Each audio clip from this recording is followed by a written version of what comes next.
Պատրաստելու ենք սնկով ձվածեղ։ Սունկ սիրողների համար ևս մեկ բաղադրատոմս։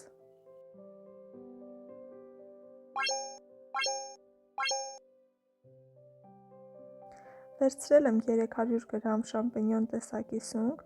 նախօրոք լավ լվացել և ճրգամել եմ։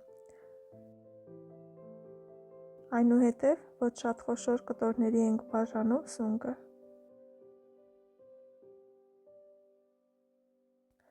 Սունկը կտրատելուց հետո թավան դնում ենք կրակին,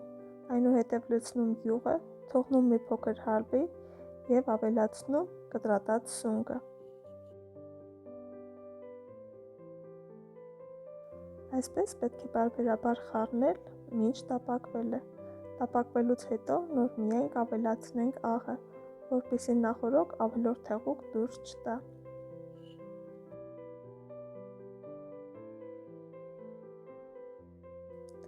Սունկը տապակվելուց հետո ավելացնելու ենք մանր կտրատած սամիտ։ Խառնում ենք։